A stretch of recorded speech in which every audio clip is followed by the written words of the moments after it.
हमारी सहयोगी ऐश्वर्या पालीवाल ने एनडीए के उपराष्ट्रपति उम्मीदवार सीपी राधाकृष्णन से बात की है। अमित भारद्वाज हमारे सहयोगी ने बात की है, सुनिए। लेकिन सुदर्शन रेड्डी से जो उन्होंने बात की है वो सुना रहे हैं।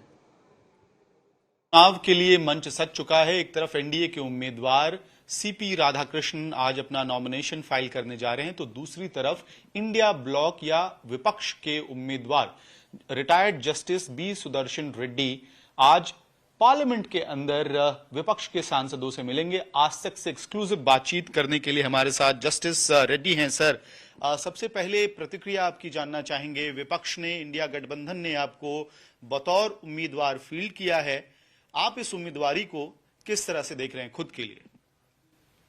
Sir, I'm extremely happy that India Gathbandhan thought it fit to select me as their candidate.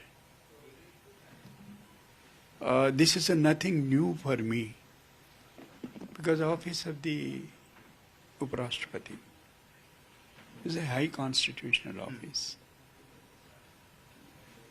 And I'm sure you are aware the oath that is to be administered to the Vice President of India is to defend and protect the Constitution.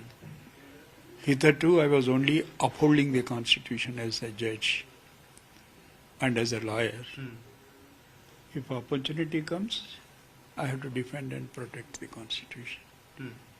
And I'm sure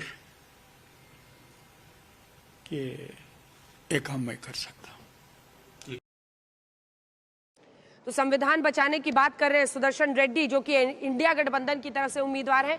फिलहाल आप नामांकन जब दाखिल हो रहा था CP Radhakrishnan के लिए एनडीए के उम्मीदवार के तौर पर, तब की तस्वीरें आप देख रहे हैं।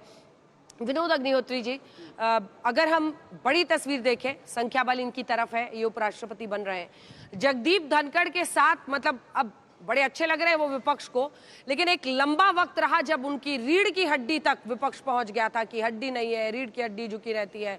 अविश्वास प्रस्ताव उनके खिलाफ लाया जा रहा था और उनका जो एग्जिट हुआ वो भी बड़ा रहस्यमय बनकर रह गया। लेकिन यहाँ से एक नया अध्याय जो आपकी नजर में सामने दिख रहा है वो क्या है? देखिए, जगदीप धनखड़ का जो अनुभव था विपक्ष और सत्ता पक्ष दोनों के लिए बड़ा कड़वा रहा। जब तक वो सत्ता पक्ष के लिए काम करते रहे एक तरह से, तो विपक्ष उनके खिलाफ विश्वास प्रस्ताव तक लाने के लिए उसने जो है महाभियोग का भी वो कर दिया था। और जब सत्ता पक्ष से वो दायरे से बाहर हुए तो उनको जाना पड़ा। इसीलिए इस बार जो चयन हुआ है भारतीय जनता पार्टी की तरफ से, सरकार की तरफ से, वो अपने विचारधारा में रचे पगे संघ की विचारधारा के सीपी राधाकृष्णन को चुना गया है। और ये उसी दिन तय हो गया था जिस दिन, क्योंकि दो अनुभव इनको बड़े कटु हुए, सतपाल मलिक का और जगदीप धनखड़ का, और दोनों ये राज्यपाल ऐसे थे, नेता थे जो बाहर से आए थे दूसरी पार्टी। हालांकि दोनों में एक फर्क था, सत्यपाल मलिक उसके बाद पार्टी पर कई आरोप लगा रहे थे और जगदीप धनखड़ ने पार्टी के खिलाफ कुछ नहीं बोला। जाते हुए भी उन्होंने जो चिट्ठी लिखी उसमें राष्ट्रपति से लेकर प्रधानमंत्री का सबका उन्होंने अच्छे से चर्चा की और उनकी तबीयत वाकई इन दिनों खराब है। लेकिन आगे क्या होता है, क्या वो सामने आते नहीं आते, इन सब पर नजर रहेगी कि क्या वो कुछ बोलते हैं।